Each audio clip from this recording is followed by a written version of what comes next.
Я приветствую вас, дорогие друзья, уважаемые гости и подписчики моего канала. Всем большое спасибо за то, что следите за новыми выпусками. Андрей Рева на связи прямо сейчас. Андрей Алексеевич, здравствуйте. Здравствуйте, Александр.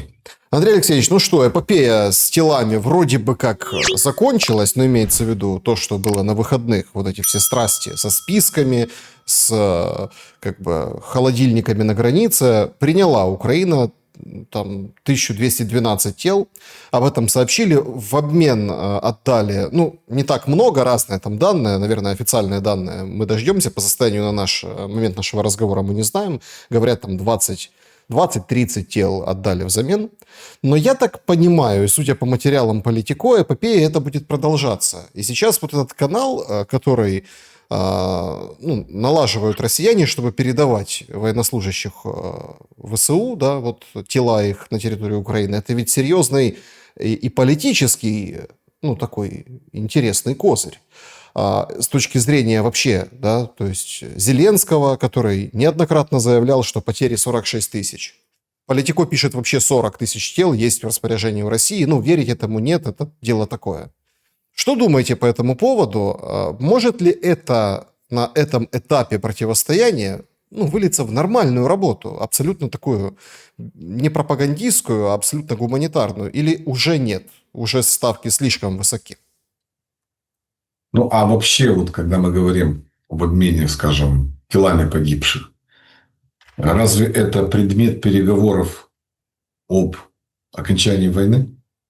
И для чего все затевалось? Давайте будем говорить прямо. Говорили о том, что нужно достичь прекращения огня, достичь прекращения войны, подписания мирного договора. Да, обмен там телами погибших, обмен пленными. Это, наверное, какая-то должна быть часть общей договоренности. Но судя по тому, как стороны подошли к этому переговорному процессу, то есть видение украинской стороны, есть ультиматум российской стороны, он говорит о том, что точек для соприкосновения практически нет. И то, что мы наблюдаем, обмен военнопленными и обмен телами погибших, это, наверное, единственные точки, где стороны могут найти какое-то решение взаимоприемлемое. Естественно, все эти переговорные потуги, они сопровождаются мощными пропагандистскими вещами. Ну, согласитесь, Александр, если российская армия наступает, идут бои, солдаты погибли, у кого оказываются, в чем распоряжении оказываются тела погибших? У обороняющейся стороны или у наступающей? Естественно, эти тела погибших находятся у наступающей стороны. Потому что поле боя, армия украинская отступает, поле боя остается за россиянами, они собирают свои тела, они собирают украинские тела. В тех местах, где контратакует украинская армия, где гибнут россияне, она, естественно, собирает тела россиян.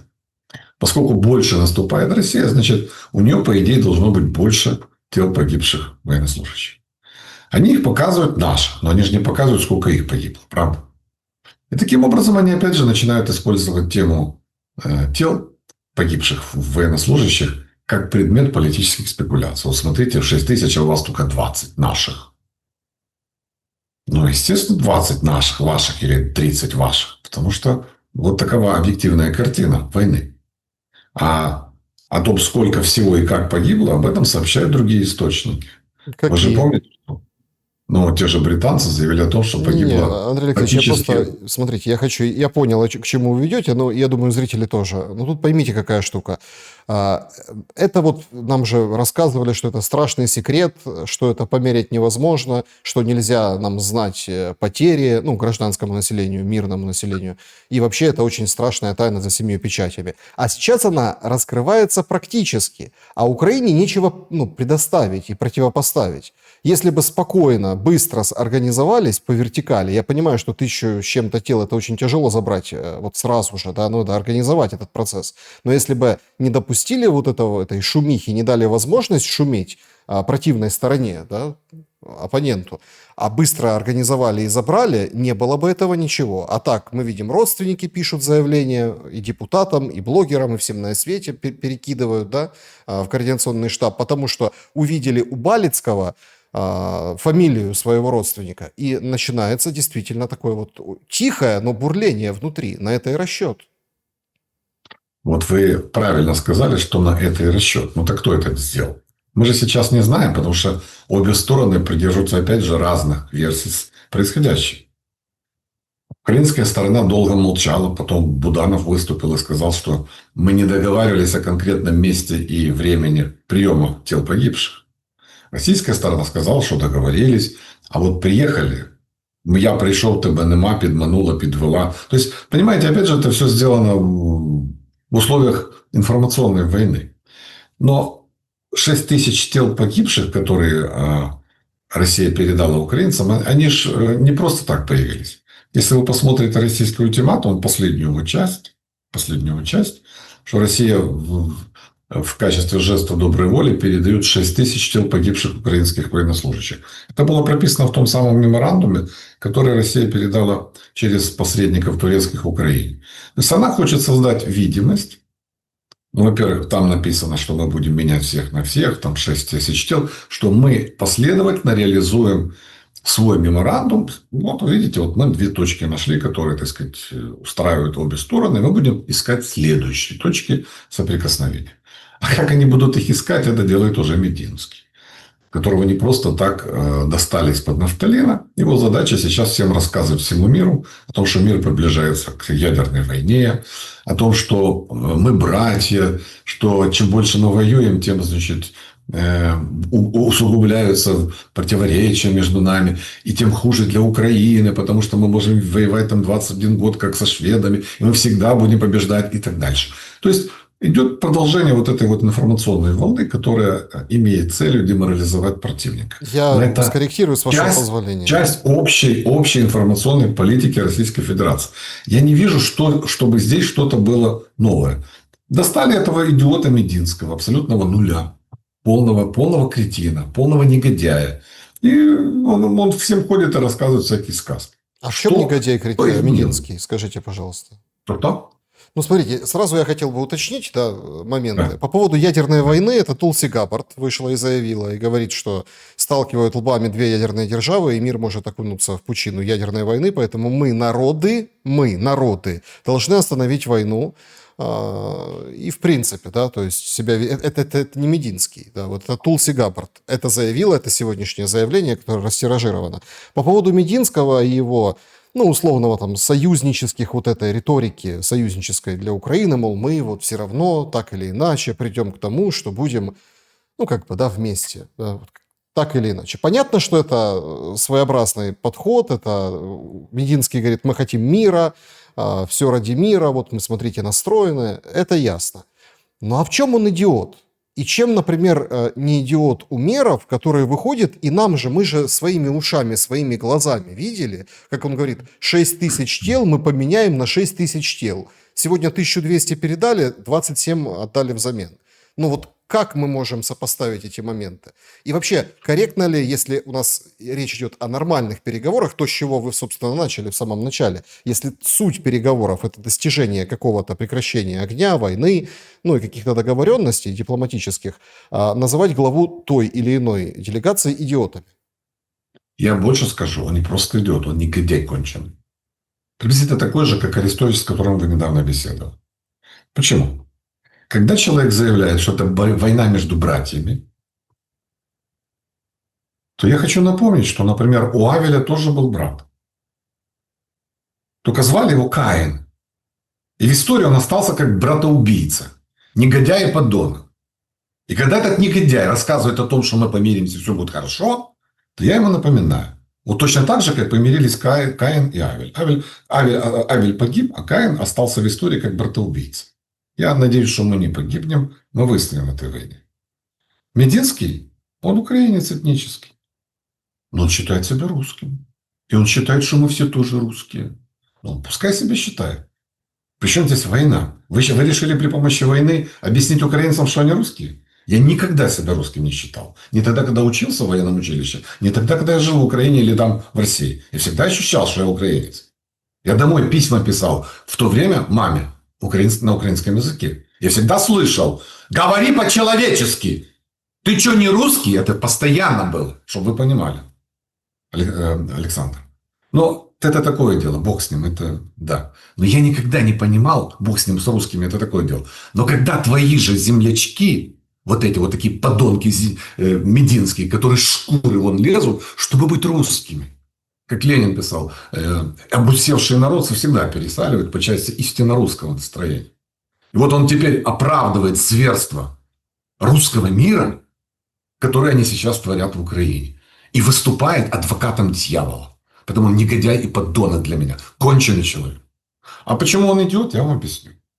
В 2016 году значит, был поставлен вопрос о лишении Мединского значит, звания доктора исторических наук. Экспертный совет ихнего ВАКа пришел к выводу, что диссертация, которую написал Мединский, это вообще даже назвать научным трудом сложно. И вот тогда, хотя они приняли это решение большинством голосов, дело было передано в президиум ВАК. И кто-то большой и могущественный объяснил членам президиума, что этого делать нельзя. Кто мы можем догадываться. Но самое интересное другое. Вообще, конечно, замечательный аргумент в отношении, который звучит с украинской стороны, где Оксен Лисовый сплагиатил диссертацию, отказался героически от нее, а в 8 классе уроки украинского языка печатают там Притулу, Чмута и всех остальных, да, скажем так, для восьмиклассников, как это, пособие, да, как потренироваться по языку. Да? Аргумент так себе, да. Александр, а можно я вам дам совет? Я понимаю, что вы не просили об этом совете, но можно вам его дам? Смотрите, когда мы говорим о каком-то идиоте, то самым плохим аргументом является сказать: а посмотрите на это, он же такой же идиот. Вы от меня слышали сейчас хоть одно слово в защиту Умерова, либо Оксана Лисового? Нет, потому что... Мы же сейчас с вами о них не говорили. Если бы мы сейчас их начали обсуждать, я сказал бы там: Оксен Лисовой, он такой... Я вам задал вопрос, смотрите. Или, допустим, Умеров, красавец, молодец. Вы бы мне сказали: слушай, ты не объективный человек. Ты называешь идиота Мединского, а вот рядом стоит идиот, которого ты хвалишь. Но этого нет. Я сейчас слова не сказал ни об Умерове, ни о Лисовом. Мы их пока в сторонке оставим. Нет, смотрите, я поясню. Для корректности я поясню. Смотрите, в чем дело. То есть вы ссылаетесь на то, что там глава переговорной группы противной стороны в Стамбуле идиот, потому что у него были проблемы с диссертацией, и ему ее, в общем-то, продавили через админ пути. Он защитился. А потом, когда разбирались, что ж там за научные все вот эти вот изыскания, когда я вот это читал, я просто рыдал. Рыдал от смеха. Значит, до чего дописался Мединский? Оказывается, чем православие лучше католицизма. Что, оказывается, Библия была написана на церковно-славянском языке, который все понимали, и поэтому она была доступна жителям Московии. А вот на Западе Библия была на латыни, поэтому населению читать не могло. Поэтому, дескать, вот оно было вот таким оторванным от Бога. Только у меня вопрос. Мединский вообще понимает, что такое книгопечатание? И сколько книг было вообще напечатано в Москве, скажем, до конца XVI века? В то время как книгопечатание в той же Германии началось в середине XV. То есть с разницей почти в 150 лет. О том, что такое образованные монахи. Тот же Мартин Лютер, который знал латынь и который перевел Библию на немецкий язык в 1517 году. Кто? Я же читал Дмитрия Туптала, который был великим Дмитрием Ростовским. Даже огромное количество наших епископов было переведено в Московию в начале 18 века. Вот его в Ростов перевели. И он пишет. Это же потрясающая вещь. Он приехал, объехал свою, епархию и пообщался со священниками. Ни одного грамотного, ни одного он не встретил. И он пишет, что в Малороссии, в Украине, священник из малограмотных его спросил как-то: Илья Пророк был до Христа или после? Из малограмотных. Тут никто ничего не спрашивал. А на вопрос Дмитрия Ростовского, а где вы держите святые дары? Ну, вот священнику нужно срочно поехать причащать человека, который умирает. Он не понял вопрос. И туда ему перевели. Где твой запас, батюшка? Он, вино, вот хлеб, вот туда я езжу. И служат они не ради Иисуса, пишет Дмитрий Ростовский, а ради хлеба куса. Они тупые, они необразованные и, мягко говоря, все остальное. Ну, что такое поп в русской литературе? Это всегда клинический идиот, вы же шулик, говорите, проходимец и так далее. Так подождите, вы говорите на территории вот когда Малороссии, Мединский вы говорите, начинает славить русский мир и рассказывать глупости, ему даже его товарищи Андрей говорят, Алексеевич, ты идиот. вы говорите о территории Малороссии, поправляя, что это территория Украины, так это вы, получается, о нас тоже рассказываете или нет? Нет. Как Дело нет? в том, что, вот чтобы вы понимали, реформу, которую провел Петр Могила, и который создал православный требник, единый для всех, вот именно под влиянием Петра Могилы патриарх, значит, Никон начал проводить реформу в России, которая привела к расколу и созданию старообрядцев. Ну, я сейчас просто не хочу уходить в эти дебри исторические, но я к чему веду. Я просто вам пытаюсь объяснить, почему Мединский... Смотрите, вы пытаетесь Этот человек объяснить... истории России не знает, истории Московии не знает. Послушайте. И при этом называет себя доктором исторических наук. Давайте, смотрите, я с вами как бы пытаюсь просто понять вас, да, то есть... он идиот, потому что там Дмитрий Ростовский потому что он неграмотный. Но при этом портит из себя на территории Украины с попами, они были неграмотные, поэтому русское православие, а вот, ну, смотрите, хорошо. Еще раз объясняю. Дмитрия перевели в Ростов, в Московию. И он объезжал новую епархию. И он уехал из Украины туда, был потрясен тем уровнем невежества и необразованности, что он увидел. Так это не было было в Москве. Украины. Ну, не было же Украины, Андрей Алексеевич. Как это не было? Ну как Украина? Ну, что до 1765 года что такое была Украина? Была гетьманщина, которая управлялась либо гетьманом, либо малороссийской коллегией. Отдельные законы были. Я вам больше скажу. Таможня была при переезде в Московию из гетьманщины. Вы этого не знали? Ну так я вам расскажу. Это сейчас вот они вот все замазывают, все было нормально, мы были с Россией. Нет, дорогие мои. Реформы проводила Екатерина II, уничтожая гетьманщину и ликвидируя ее автономное устройство. В том числе, значит, все, что там связано. Поэтому это же надо знать. Это доктор исторических наук должен знать, но он не знает. Он тупой. Он необразованный. Поэтому я говорю, что он идиот. Но при этом ходит и рассказывает о том, что мы воевали 21 год, мы вечно можем воевать. Я говорю, ребята, не слушайте идиот. Он идиот. Хорошо, ваша позиция понятна, но все-таки давайте ближе к делу. Да? То есть Зеленский заявляет о том, что переговорная группа, наверное, поэтому тут как бы Умерова и смысла нет называть идиотом, только ловить его на словах, что мы 6 тысяч тел обменяем на 6 тысяч тел, и как бы он очень короткие, с нескольких дублей, возможно, записанные обращения после стамбульских встреч, в общем, не имеет мандата. Они могут договариваться только о гуманитарных акциях, они могут договариваться вот о чем-то таком умозрительном, таком или предметном, но вот то, что касается каких-то вещей. А по сути вопроса, конкретно по территориям, Зеленский будет договариваться лично с Путиным. Кто ему давал такое право?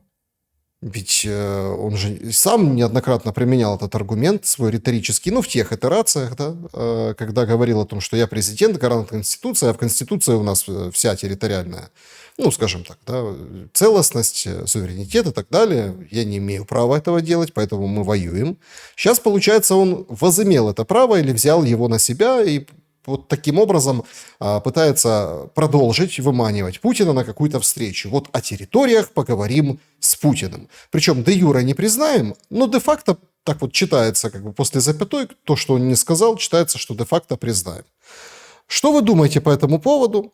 И связано ли с этим вопросом на 30 миллионов гривен закупка щитов и оборудование для разгона демонстрантов для Нацгвардии, о которой стало известно на днях? Александр, вы хотите, чтобы я залез в голову к Зеленскому и попытался объяснить то, что он рассказывал? Я не знаю, с какой целью он рассказывает о необходимости встречи с Путиным. Может, он ему морду хочет набить. Вот он в Белом доме не подрался с Трампом, просто поругался. А с Путиным хочет подраться. Он же не зря сейчас подтягивается 12-15 раз, правильно?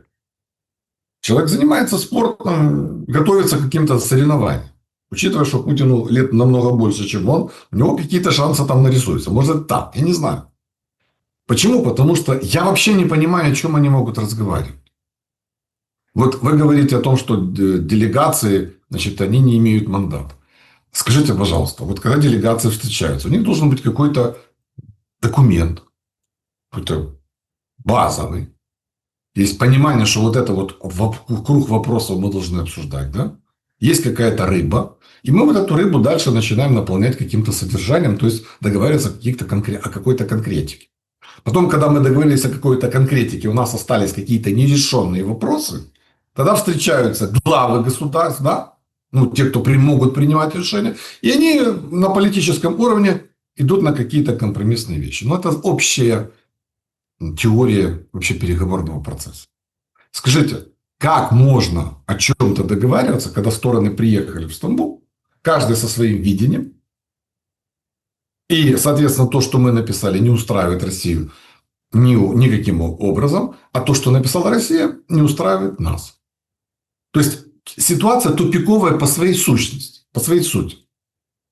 Россияне спрашивают, ну хорошо, встретится Путин с Зеленским, а что они будут обсуждать? Для чего эта встреча? Какие политические вопросы они могут решить, которые не могли решить в Стамбуле? Но если в Стамбуле ни один вопрос решить не могли будущего мирного соглашения, то чем могут, скажем так, что могут решить главы государства? О чем они будут говорить? Какое небо голубое? Что еще?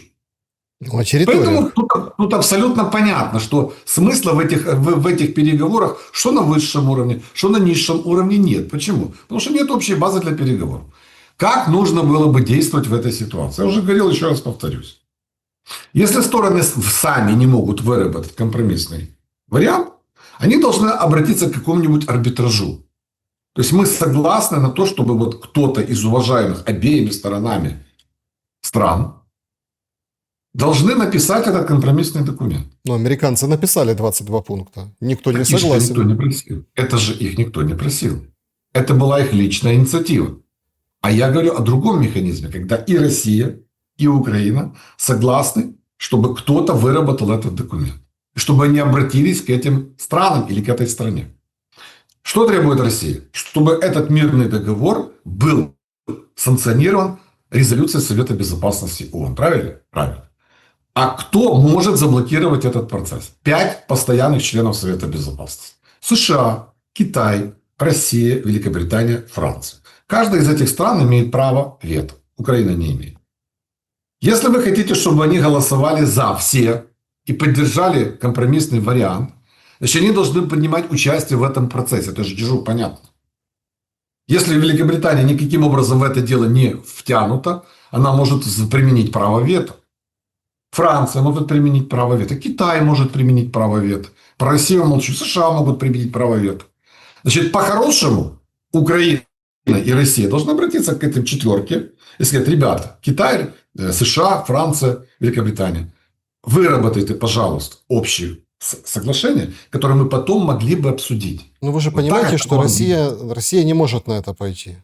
А вот если она не может на это пойти, тогда о каком мире мы вообще можем Нет, говорить? я причем даже поясню, почему. Даже исключительно логически на дипломатическом уровне. Франция, Британия и США поставляют оружие и, ну, понятно, где-то пропагандистски, но считаются российской стороной, сторонами конфликта. Даже там есть заявление о том, что ведем прокси-войну, да, ну, все это помнят, Рубио и так далее. То есть, получается, подавая вот такое прошение, ну, или такой запрос к вот этим людям, этим странам, этим сторонам, Российская Федерация как бы капитулирует. Этого, в принципе, Зеленский и добивается.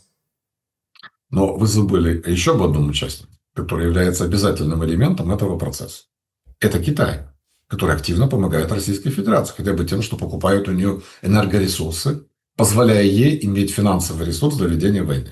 Я молчу о технологической помощи, которую Китай приводит и так дальше. Европа тоже закупает с 3 короба, и мы видим Послушайте, экспортные Европа данные. может закупать все, что угодно. Но мы сейчас говорим о воюющей стране, которой целые линии поставляются для выработки военной продукции. Не в этом вопрос. Комплектующие Вопрос в для том, дронов что из Китая идут тоже и в Украину. Нельзя об этом в Украину, забывать. но сейчас у них проблемы, и сейчас возникли, начали они нас тормозить. Я о другом. Я хочу сказать, что вот когда такая четверка работает, ведь для того, чтобы это соглашение передать Украине и России, они должны между собой найти консенсус. Вот эти 4 страны, правда? И вряд ли Китай санкционирует рамковое соглашение, которое бы не соответствовало его пониманию справедливости по отношению к России. Мало того, даже если представить себе, что вот все, значит, согласились, а Россия нет, так у нее все равно же остается право вето. Какая же это капитуляция? Она же может в Совете Безопасности заблокировать любое решение. Поэтому тут, я считаю, было бы желание. Мало того, Китай может консультироваться с Россией, когда идет выработка. Какая разница, сколько их там? 4 страны или 24. Вот у нас 4 есть постоянных членов Совета Безопасности. Они вырабатывают общую позицию. Китай может консультироваться с Россией и представлять ее интересы. Достаточно одной страны, которая имеет право вето. Я не считаю уже Россию. А насколько это вообще... Если вы хотите договариваться, не вопрос. Смотрите, но ну это вы тоже... создаете рамковое соглашение, которое не нравится ни одной, Да. ни другой стороне. Но вы говорите, это наше видение компромисса. В чем Это проблема? тоже какой-то, знаете, достаточно обманный путь. Почему? Потому что минские договоренности, они же тоже через Совбез ООН проходили, но не выполнили. Да, Минские соглашения никогда не были резолюцией Совета Безопасности. Почему вот сейчас Россия вписала, что договор между Россией и Украиной, который будет подписан, должен быть утвержден резолюцией Совета Безопасности. Той резолюция, о которой вы говорите, была, ну да, то есть мы там приветствуем и не больше. Приветствуем. Ну, это хорошо. Приветствуйте. Дальше. А вот это вот они хотят, чтобы этот договор имел международно-правовое значение, как акт международного права. Вот что важно. Но раз это так, то как вы можете заставить членов Совета Безопасности за это проголосовать, если они не участвовали в выработке этого международно-правового документа? Это же ежу понятно. Поэтому это, если исходить из их логики, это потому что это не требование Украины, это требование Российской Федерации. Если вы видите, что ваш контрагент не хочет на ваши условия приставать, это же понятно, а вы не хотите приставать на него, значит, надо искать арбитраж. Такова логика. Но вы же не видите сейчас большого желания у России о чем-то договариваться конкретно. Они говорят, ничего, мы еще 20 лет будем воевать, но мы свое возьмем. То есть у них есть желание воевать. В этом вся проблема. Так а Зеленский, получается, имеет право решать судьбы территорий? Судьбы территорий не имеет права решать никто, даже украинский народ. Потому что не может быть предметом референдума вопрос территориального устройства и территориальной целостности. И никто никогда в жизни юридически не признает эти территории ни частью Российской Федерации, ни тем, что после нее будет. Это невозможно. Это юридически и практически невозможно. Кстати, об этом говорил даже президент Азербайджана Алиев. Он сказал, либо я ничего не понимаю, либо я не представляю, как это может быть решено юридически. Это полностью разрушит мировой порядок. Этого не может быть. Поэтому все умные люди об этом понимают. И, кстати, именно потому Россия и требует невозможного, чтобы продолжать войну. Она же тоже понимает прекрасно, что это невозможно. Так а мы чего требуем? Тоже получается невозможного. Мы требуем прекращения боевых действий на линии боевого соприкосновения. Мы согласны на 30 дней. Давно мы это требуем? Мы это требовать начали после того, как это требование озвучил Трамп. Это, кстати, его идея, не Зеленского. И Зеленский был против. Он говорил о том, что нельзя нам сейчас идти на перемирие без гарантии безопасности. В этом был суть конфликта в глобальном кабинете.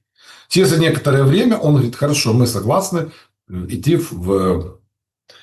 как говорится, в фарватере политики Трампа. То есть мы сначала прекращаем стрелять, потом договариваемся обо всем остальном. Но потом Россия сказала, не, нам не нужно никакое перемирие. Мы считаем, что должны быть устранены коренные причины войны. Но с моей точки зрения, они хотят сказать, что нужно устранить Путина. Потому что он и есть коренная причина этой войны. У них видение другое. Коренная причина войны в существовании Украины. Но на это никто не идет. Нет, ну было же... Война продолжается. Смотрите, было же вот это заявление Лаврова, позавчерашнее, кажется, о том, что четко были конкретные планы разместить ракеты на территории Украины, на базах британских или других стран НАТО. Дорогой Александр, в Конституции Украины четко записано: размещение иностранных военных баз на территории Украины запрещено. Ну, вы же помните, подождите, вы же помните прошлого министра обороны Резникова, который говорит: смотрите, база в Очакове – это как бы учебный центр, кирпичи наши, значит, это типа наше. А то, что там американские или там британские солдаты, это типа другое. Ну, вы же помните эти разговоры, вот тогда еще довоенные. Для того, чтобы подразделения иностранных армий находились на территории Украины, требуется решение Верховного Совета по каждому такому случаю. Если они там находятся, то они не могут находиться там явочным порядком. Это публичное решение. Что касается размещения военных баз, это немножко другое. Это то, например, что было в Севастополе.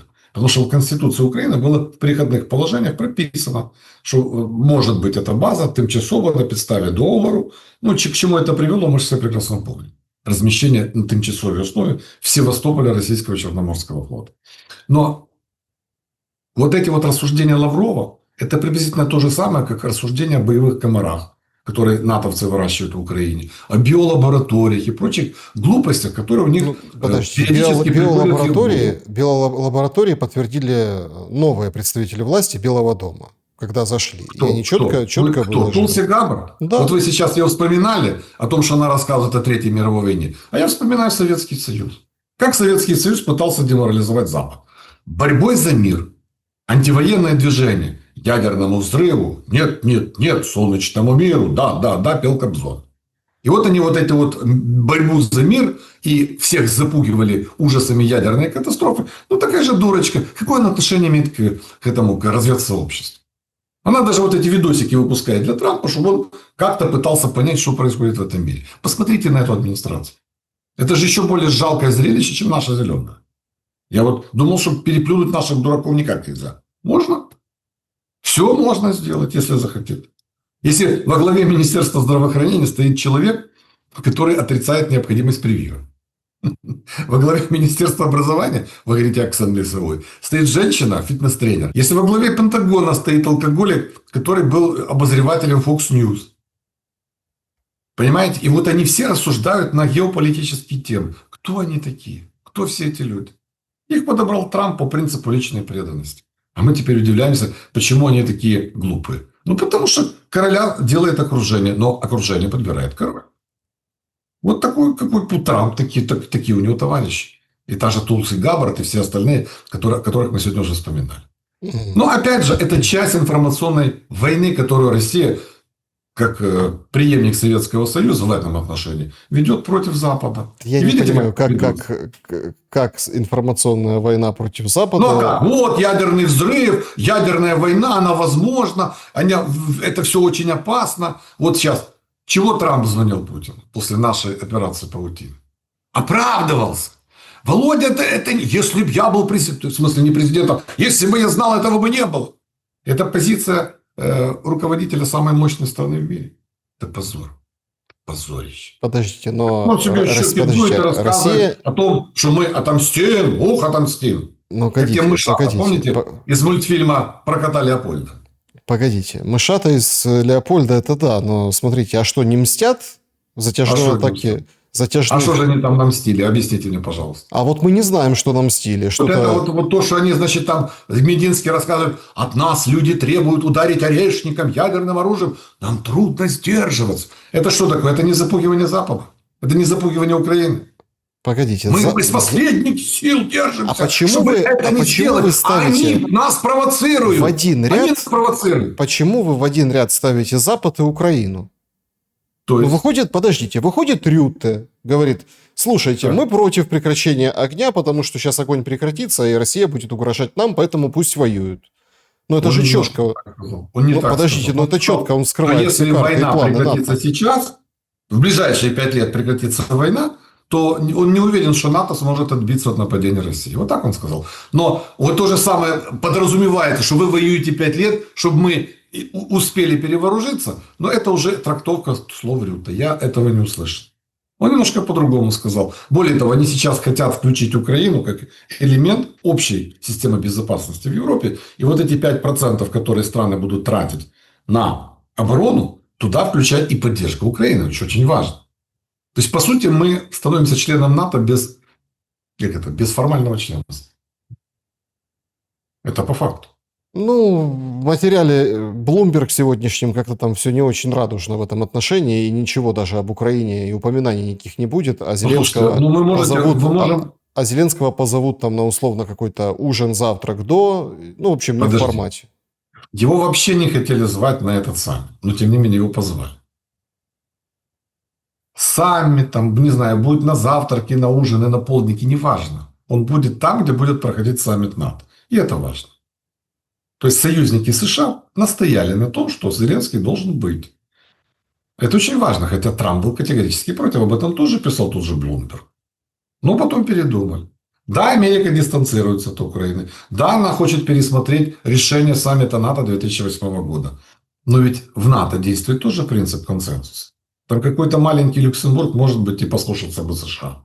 Но у американцев есть союзники в виде Великобритании, Франции, Германии, Италии.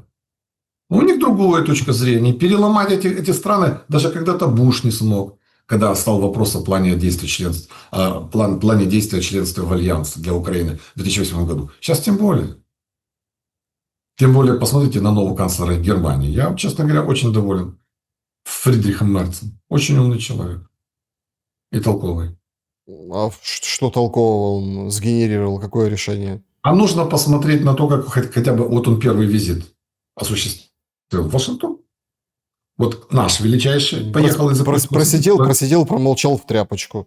Привез свидетельство Фридриха, дедушки Дональда Трампа. Ну и все. Нет, Мерц все очень правильно сделал. Он показал, что Трамп полный идиот. Когда он ему сказал, смотрите, без этого человека в мире ничего не решается. И мы надеемся, что он тоже будет там помогать и так далее, и так далее, и так далее. Что Трамп? Не, это все... Хорошо, это наша проблема. Но вторая проблема, которую Мерц уже не озвучил, это были проблемы тарифов.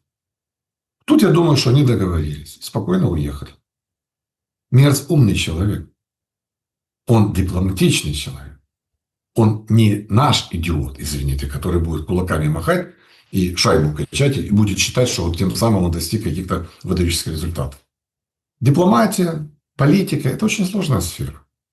Странно Если такое. кто-то думает, что там нечего делать, что сегодня я был, значит, клоуном, а завтра я стал великим государственным деятелем, так это не работает.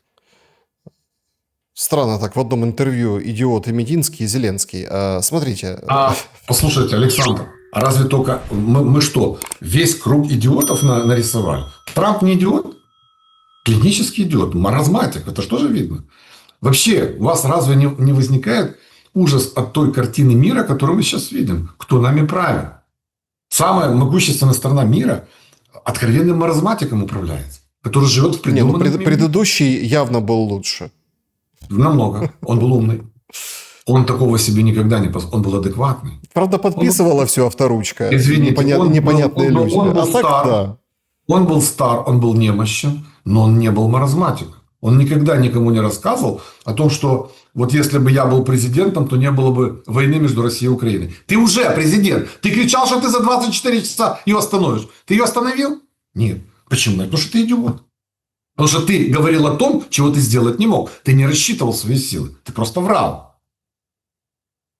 А Байден же не говорил, что мы завтра войну прекратим. Нет, надо поддерживать Украину. По поводу эскалации воздушных ударов. Есть такое мнение, разные эксперты высказывают, что это, в общем, ответом за вот эти стратегии, паутину. Сейчас, правда, опять, знаете, вот это тоже такая, опять там пытаются тычить палкой, да, в берлогу. Малюк опять сделал заявление, что вот будут еще операции, вообще все там прячьтесь, грозный Малюк движется опять вперед. С Крымским мостом, правда, не получилось, но, тем не менее, в общем, анонсированы новые атаки, какие-то там креативные или как назвать, да, там внезапные на территории России. Вместе с этим многие эксперты прогнозируют, что затяжные и массовые дроновые, комбинированные разные вот эти удары будут где-то около недели по территории Украины. и потом должна быть какая-то кульминация. Кто-то говорит, что это кульминация, ну, вот Орешник, который вспоминал Мединский, вы вспомнили. Кто-то говорит, что устранение каких-то военно-политических лидеров. Ну вот, как бы, и тогда вот все, ответ типа закончен, да? Что вы думаете по поводу этих прогнозов и разговоров? Потому что попадание достаточно серьезное. Хотя нам не говорят, что и где. Ну, правильно, наверное, делают, но последствия видят все. Их уже там как бы не скрыть. Эти дым необыкновенный, да, в Киеве, этот Борисполь, который тоже прилетело, горели, а потом сообщили, что все, никаких массовых мероприятий. Хотя тоже как-то странно, какие массовые мероприятия, военное положение ведь, ну, как-то уже отходят от этого правила. Ну, и по западу страны тоже били, Луцк, там, Тернополь. Что вы думаете вообще об эскалационной этой лестнице? Где последняя ступенька? Ну, хотя бы этого периода летнего. Или все-таки это абсолютно не важно с точки зрения воздушной войны? Важно то, что на фронте. Конечно, важно то, что на фронте. И когда мы говорим об эскалации воздушной войны, надо с чем-то сравнивать. Давайте сравним со Второй мировой войной. С бомбардировками Лондона, допустим, немецкой авиации. С количеством жертв, к которым приводили такие бомбардировки.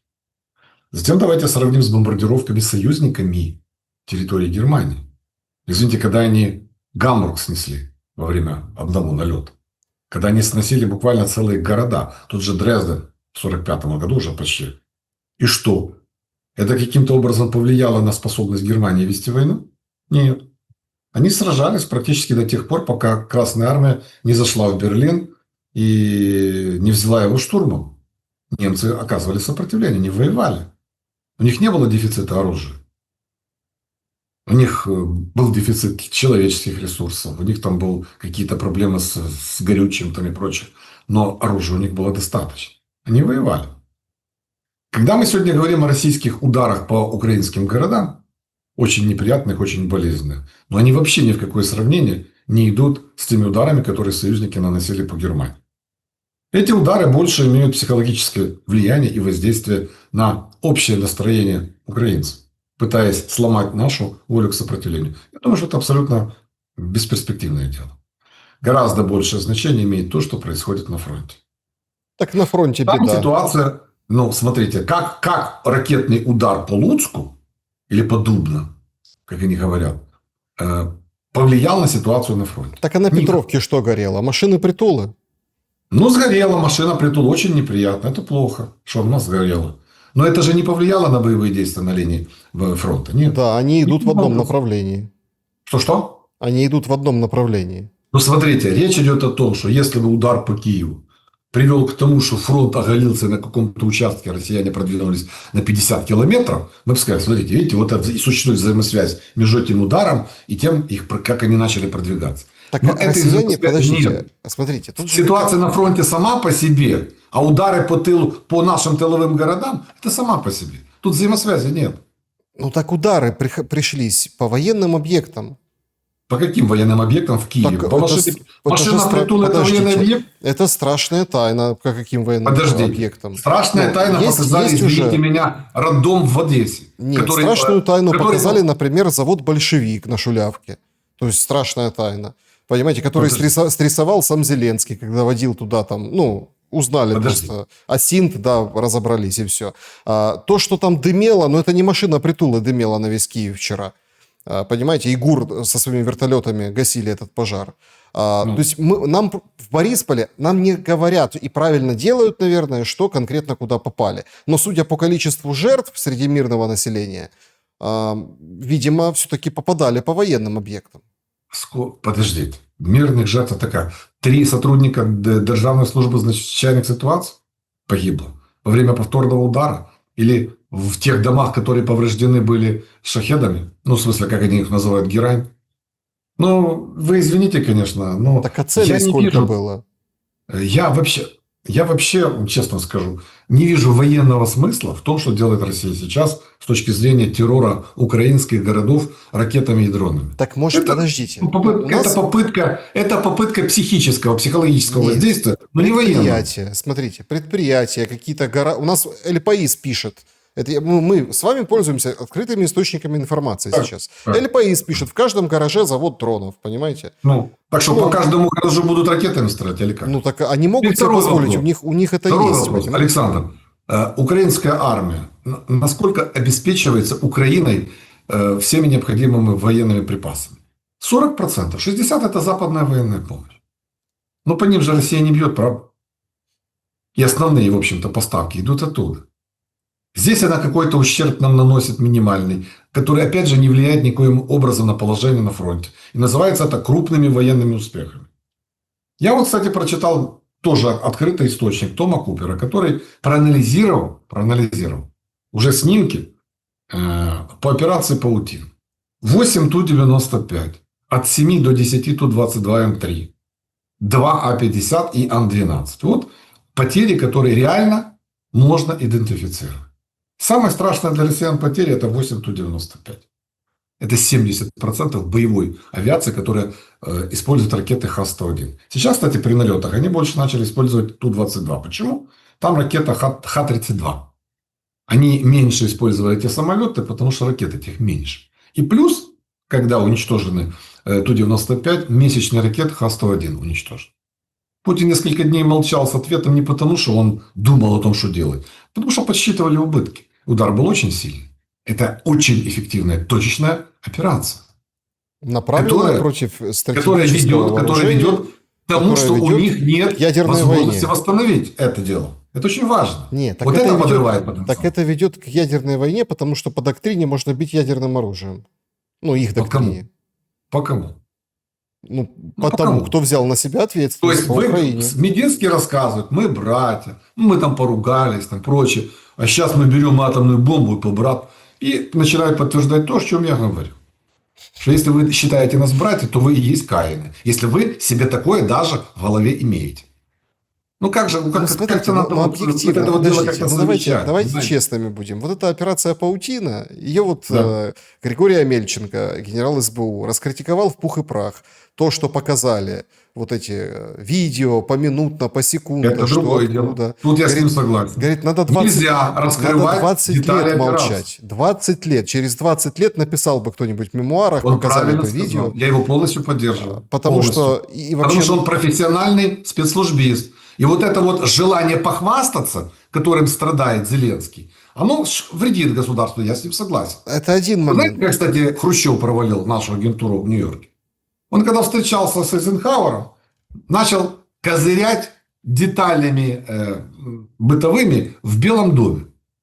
И когда Эйзенхауэр рассказал, что, смотрите, вот, Хрущев знает то-то, то-то, определили круг лиц, кто мог об этом знать, и вычислили советских агентов в окружении американского президента.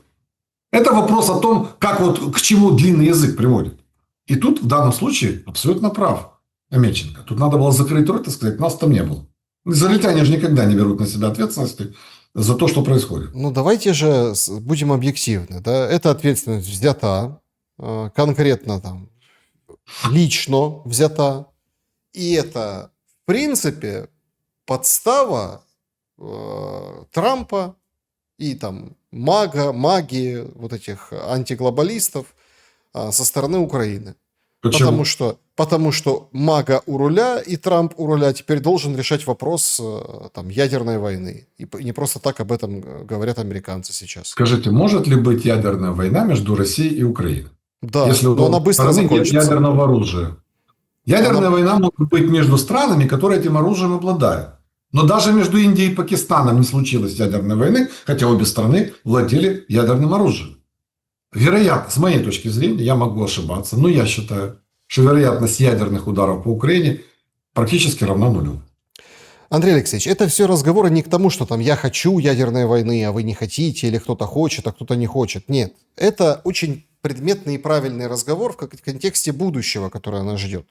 Зеленскому кровь из носу нужно втянуть НАТО, хоть тушкой, хоть чучелом, физически в эту войну. Ему, понимаете, нужно или расширить ареал войны, где она живет и буяет, или конкретно, ну вот, собственно, чтобы Запад конкретно как-то вписался. Запад сторонится. Под угрозой ядерной войны, неядерной войны, противостояния любого другого. Потому что сама Украина, а уже есть там Хексет, которого вы называете алкоголиком, но он же бросил, когда стал на должность, хотя пивом поил солдат. Он говорит, что в следующем году там существенно сокращена помощь США для Украины, да, то есть это все перебрасывается, понятно, на Европу. И выхода, кажется, другого нет. Помощи как таковой больше не станет. А ситуация, как вы правильно заметили, на фронте, ну, скажем, движение идет в одну сторону. Нет ничего, что может переломить ее, этот тренд. Александр, мы же с вами не первый раз встречаемся тут. И можно поднять все наши эфиры. Еще до избрания Трампа мы обсуждали, что будет с Украиной, если Трамп придет к власти. Я тогда сравнивал, что если Трамп придет, его задача будет договориться с Россией за счет Украины. Он идет не для того, чтобы ругаться с Россией из-за Украины. Он будет пытаться договориться с Россией за счет Украины. И поэтому, когда Трамп придет к власти, у Украины есть 4-6 месяцев, чтобы найти альтернативу американской помощи. Это мы с вами говорили. Я даже сравнивал нашу ситуацию с человеком, которому сказали, что у него онкология, причем чуть ли не в последней степени.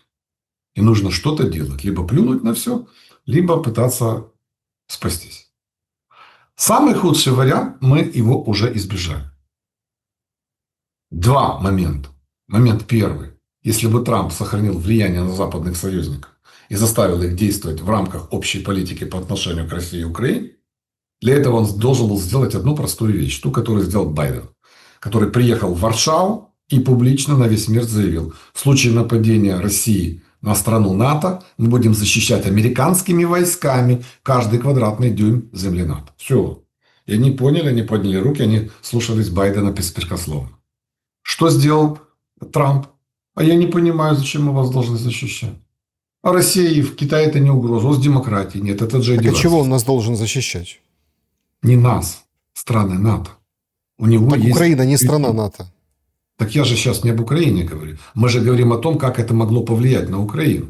Если бы он сохранил влияние на Великобританию, на Францию, на Германию, на Италию, заставив их перед выбором поставив: ребят, я вам гарантировал безопасность, но вы должны меня слушаться в контексте российско-украинской войны.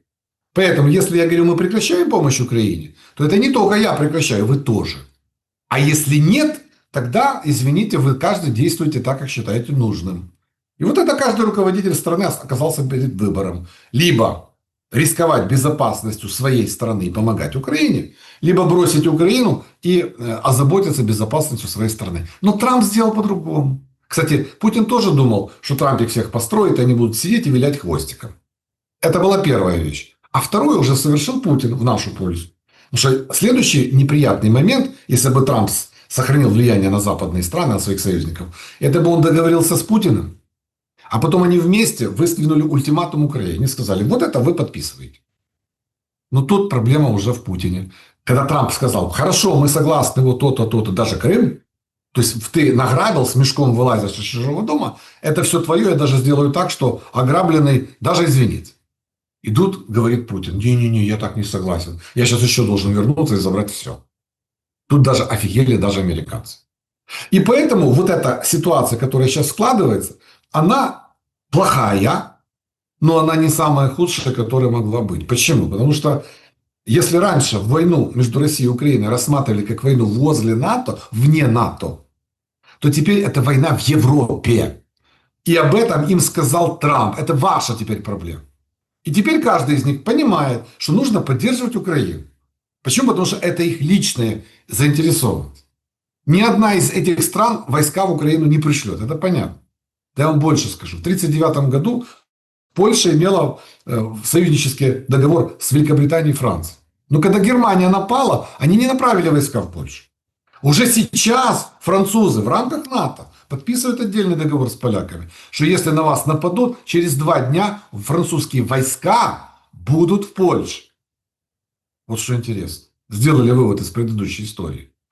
Поэтому они будут нам помогать. Они будут помогать деньгами, вооружениями, совместными предприятиями, которые будут производить оружие. Войска они не пришлют, но они не собирались этого делать.